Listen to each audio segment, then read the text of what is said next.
The last section in Chapter 2 is on reliability bounds. The notion behind system reliability bounds is as follows.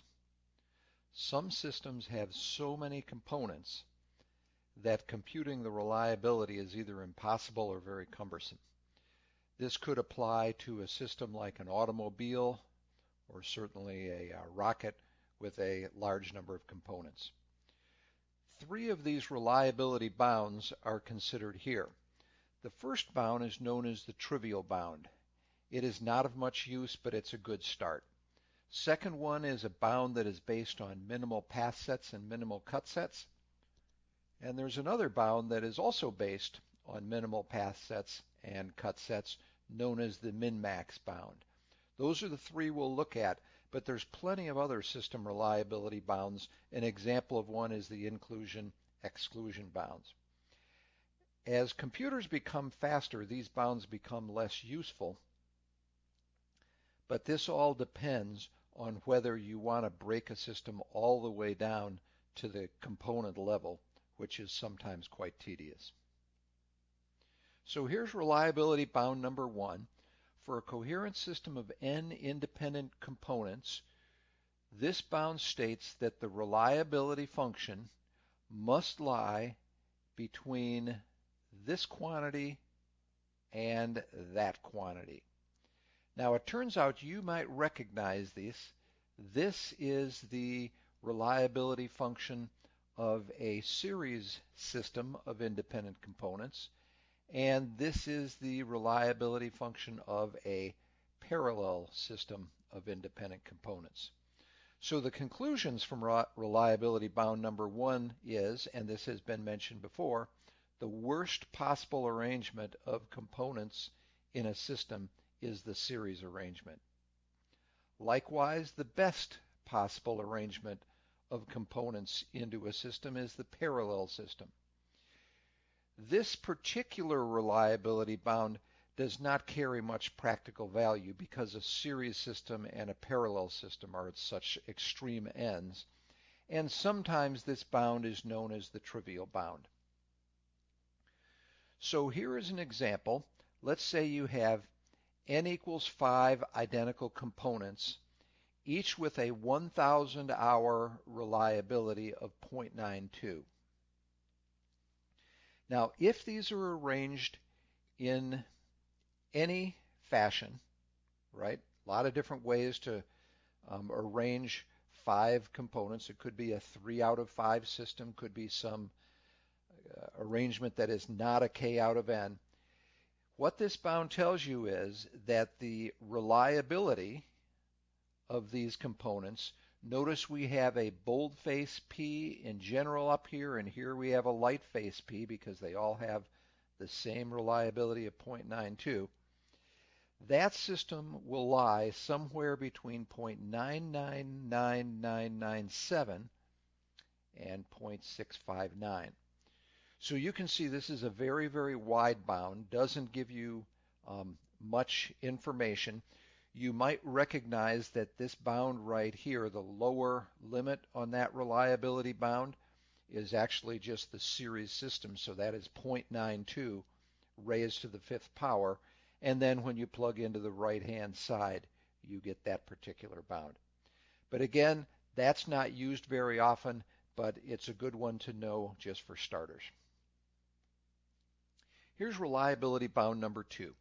For a coherent system of n components with P1 through PS, minimal path sets, and C1 through CK, minimal cut sets, the reliability of any system that can be arranged in any fashion lies between this quantity on the left and this quantity on the right. Let's take a little look at those. Notice on this left-hand quantity here, you have series on the outside, but parallel on the inside, whereas for this right-hand side, you have parallel on the outside, and then you have series on the inside. So here's an example. Here is an arrangement of components, and let's say we want to bound the reliability. Well, there are S equals 3 minimal path sets here. One path through this system is component 1, another path is 2 and 3, and finally the last path is 2 and 4. There are K equals 2 minimal cut sets, and those minimal cut sets are components 1 and 2, that's a cut set, and components 1, 3, and 4. So now that we have our path sets and our cut sets established, we can plug into this formula because the cut sets are going to show up right here and the path sets are going to show up right here. So notice on the outside it is a product from j equals 1 to k, so now k is equal to 2, so there you have it as an upper bound of the product, and s is equal to 3 in this case, so this is simply that bound with k and s given the values 2 and 3. Since we have the product of two quantities here, here is the first element in that product, and here is the second element in that product. Notice that this first inside one will go through the cut set C1, second one will go through the cut set C2, and here you have 1 minus the product of 3 terms, which are right here. In this case, we're going to be utilizing P1, P2, and P3. When you go ahead and use the path and cut sets, this reliability bound boils down to this.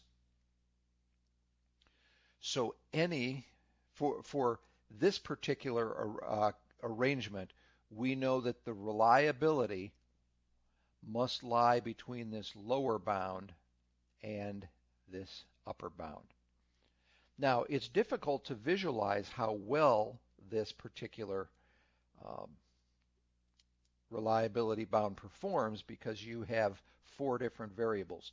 But if you let all the components have identical reliabilities, we can work with it. So when all of those components have identical reliabilities, here is what happens to the reliability bounds. Notice we have R of P in the middle, and it's got to lie between this lower bound and this upper bound.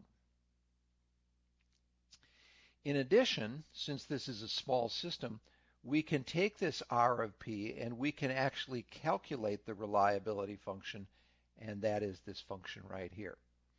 Now, these 3 things, the lower bound, the upper bound, and the exact reliability, can all be graphed with P, the component reliability, on the horizontal axis, and R of P, the system reliability, on the vertical axis, and the middle curve of these 3, there it is, that right there is the system reliability. The lower bound is right here, and the upper bound is right there. So you can see this particular reliability bound gives you a pretty decent bound on the system reliability in this particular setting. Here is the third reliability bound. For a coherent system of n independent components with minimal path sets P1 through PS and minimal cut sets C1 through CK. This particular bound has exactly the same assumptions as the previous reliability bounds, but this one is called the min-max bound, and it gives you a left-hand side involving a maximum and a right-hand side involving a minimum. As an example, we're going to look at the very same system as before, so it has the very same minimal path sets and minimal cut sets. The reliability bound in this case is the maximum over all of the various path sets. So the path sets are 1, 2, 3, and 2, 4, and you can see those are coming out here, 1, 2, 3, and 2, 4. Then the upper bound on the reliability bound is 1 minus the product of 1 minus p sub I with a minimum out front. So we know we have k equals 2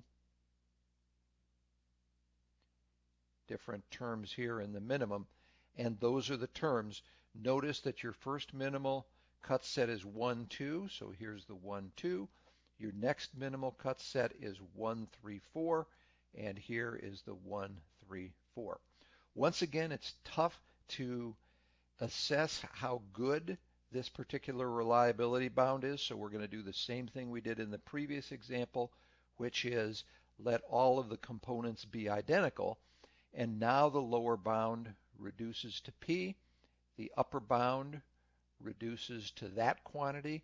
Once again, from before, here is the system reliability function for identical components.